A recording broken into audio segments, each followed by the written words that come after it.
Il big match più atteso della terza giornata di ritorno del campionato di eccellenza nel girone B è sicuramente quello tra Vittoria e Modica, che si affrontano allo stadio Gianni Cosimo. I padroni di casa sono distanti 3 lunghezze dagli avversari e sono reduci dal successo esterno contro il Palazzolo per 2-1. Squadra ospite forte del 3-1 sulla Ionica dello scorso weekend e vogliosa di non far allungare la capolista Milazzo in vetta, vittoriosa nella giornata di ieri. È una parata di stelle quella allo stadio Gianni Cosimo. Partiamo dalla Vittoria, che si schiera con Cirnigliaro, Ardes, Montefusco, Vitiello, Sloikowski, Leggio, Lonigro, Iezzi, Romero, Esposito, Flavio Dos Santos Carioca. Risponde il Modica con Pontet, Mollica, Fragapane, Francofonte, Rossi, Cacciola, Schembari, Sapalo, Cappello, Archen e De Lima. Il colpo d'occhio è bellissimo, cornice di pubblico di ben altre categorie. Questo match così delicato è affidato al fischietto del signor Marco Casula di Ozieri, coadiuvato agli assistenti Marco Garofalo, sezione di Palermo, e Luigi Dittà, sezione di Marsala. Maglia rosso-blu per quanto riguarda il Modica, total white per quanto riguarda il Vittoria, che al 16esimo ci prova a lancio lungo per Iezzi, che troverebbe il gol, ma è tutto già fermo per presunto tocco con la mano dell'ex Canigatti. Al 32esimo calcio di punizione per Dos Santos Carioca, ma l'ex Ionica colpisce di testa già in posizione di fuorigioco segnalata dal primo assistente. Non è il primo tempo che ci si aspettava da Modica e Vittoria ferme sul risultato di 0-0, pochissime le occasioni,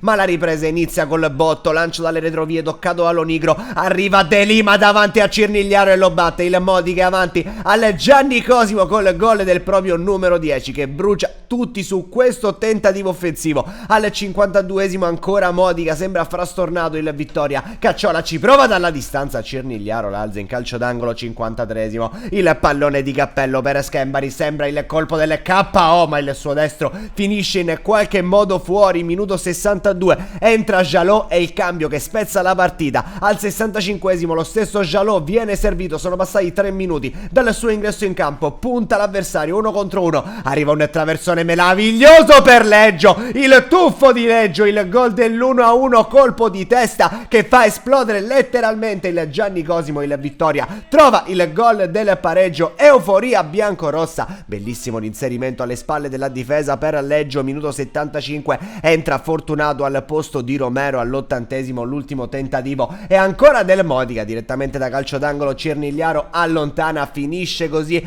pari e patta tra Vittoria e Modica e sembra un regalo grande così per il Milazzo, che allunga ancora. Amici di Wii Sport è tutto, allora un cordiale saluto e come sempre alla prossima.